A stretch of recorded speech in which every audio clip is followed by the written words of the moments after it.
India गठबंधन का एक और महाजुटान 31 मार्च यानी रविवार को होगा। तमाम विपक्षी पार्टियों के नेता इसमें शामिल होंगे।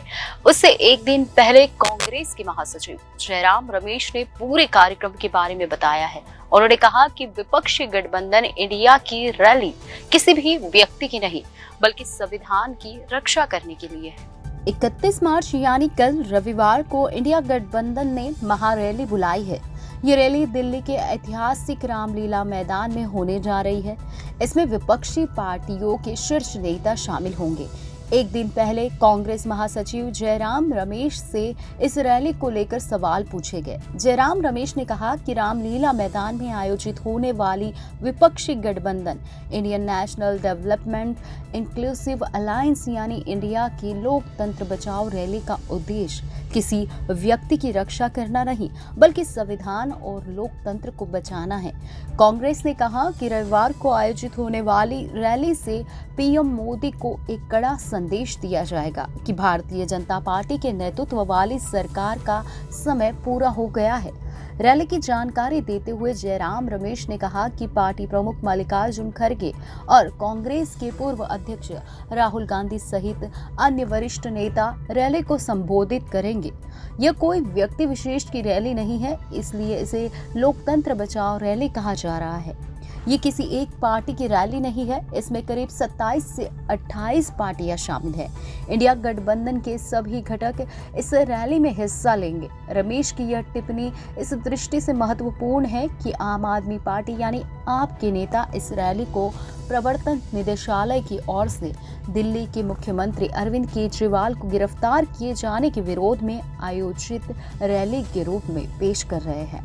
रमेश ने कहा कि इंडिया ने 17 मार्च को मुंबई में अपना लोकसभा चुनाव का बिगुल फूंका था और ये रैली उसका दूसरा चुनावी बिगुल होगी। उन्होंने कहा कि इससे गठबंधन के बीच एकजुटता और एकता का संदेश भी जाएगा। रमेश ने कहा कि रैली में विपक्षी नेता बढ़ती कीमतें, 45 साल में सर्वाधिक बेरोजगारी दर, आर्थिक असमानता, सामाजिक ध्रुवीकरण और किसानों के खिलाफ अन्याय के मुद्दे उठाएगा। उन्होंने कहा कि एक और प्रमुख मुद्दा जो उठाया जाएगा वह है केंद्रीय एजेंसियों के दुरुपयोग के माध्यम से विपक्ष को निशाना बनाना। जयराम रमेश ने आरोप लगाया कि विपक्षी दलों को राजनीतिक रूप से निशाना बनाने के प्रयास में 2 मुख्यमंत्रियों और कई मंत्रियों को गिरफ्तार किया गया है। उन्होंने कहा कि यह उस मानसिकता को दर्शाता है कि प्रधानमंत्री विपक्षी दलों को राजनीतिक और आर्थिक रूप से कमजोर करना चाहते हैं।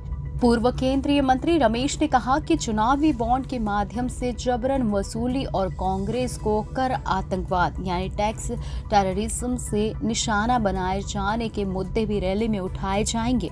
उन्होंने ब्यौरा दिए बिना कहा कि हमें शुक्रवार को आयकर विभाग के 2 और नोटिस मिले। रमेश ने कहा कि रैली का सबसे महत्वपूर्ण उद्देश्य संविधान की रक्षा करना है, जो उनके अनुसार खतरे में है, क्योंकि भारतीय जनता पार्टी के नेता कह रहे हैं कि वे इसे फिर से लिखना चाहते हैं। उन्होंने कहा रैली किसी एक व्यक्ति की रक्षा के लिए नहीं, बल्कि संविधान की रक्षा के लिए है।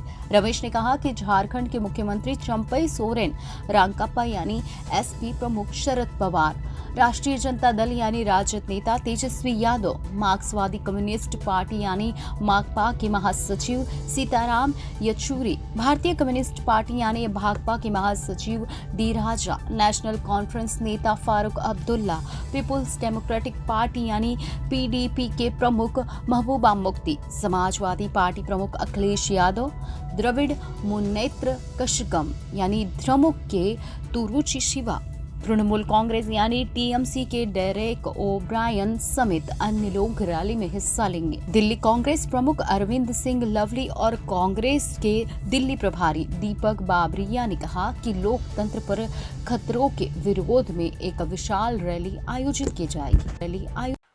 कल की रैली व्यक्ति केंद्रित रैली नहीं है।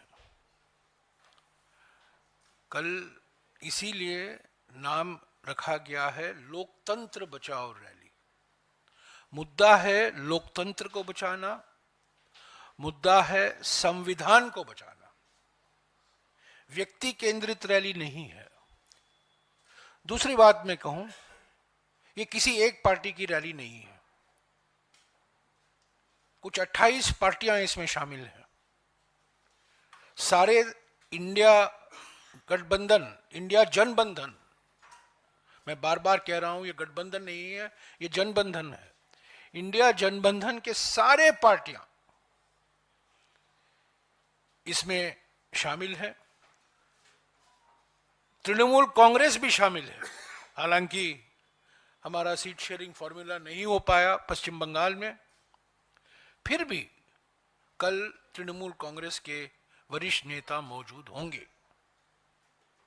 तो ये किसी एक पार्टी की रैली नहीं है, ये इंडिया जनबंधन की रैली है। इंडिया जनबंधन की दूसरी रैली है, पहली रैली नहीं है ये।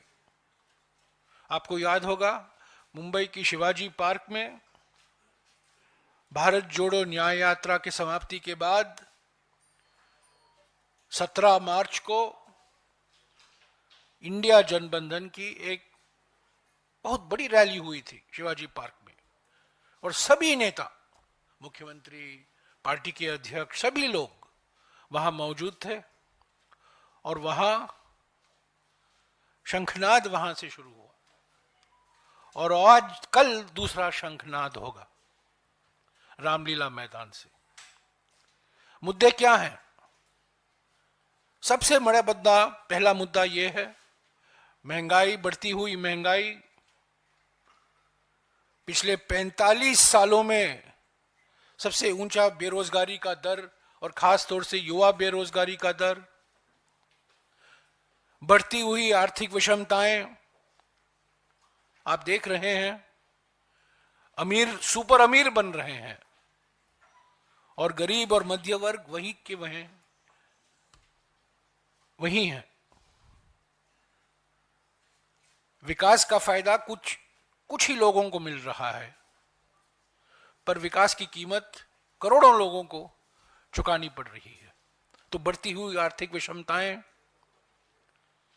सामाजिक ध्रुवीकरण,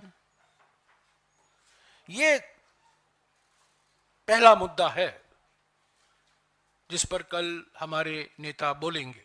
महंगाई, बेरोजगारी, बढ़ती हुई आर्थिक विषमताएं, एमएसएमई का विनाश,